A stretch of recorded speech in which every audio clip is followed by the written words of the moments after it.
ஏசப்பாவுக்கு உங்களை ரொம்ப பிடிக்கும். யோவான் என்ற சீஷனுக்கு ஏசப்பாவை ரொம்ப பிடிக்கும். ஏசப்பா பக்கத்துல இருந்தாங்க அப்படின்னா அவரோட மார்பிலே சாஞ்சிருப்பாரு. ஏசப்பா மரித்து வெளிப்படுத்துற சுவிசேஷத்துல பார்த்தீங்கன்னா யோவானை பார்க்க ஏசப்பா வரும்போது யோவான் ஏசப்போட பாதத்துல விழுந்துட்டார். நீங்களும் நானும் அப்படிதான். ஏசப்போட மார்பில் இருக்கணும், இல்லைன்னா ஏசப்போட பாதத்துல விழுந்துடணும்.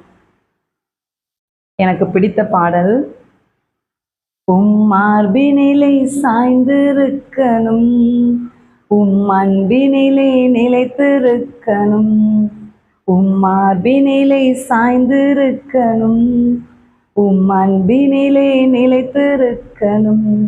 யுவானை போல செல்ல பிள்ளையாய் அன்பான சீடன் என்று பெயர் எடுக்கணும்.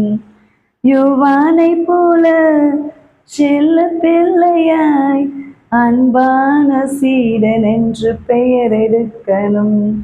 தாருமே கிருபை தாருமே, தாருமே பாக்கியம் தாருமே. கர்த்தர் உங்களை ஆசீர்வதிப்பாராக.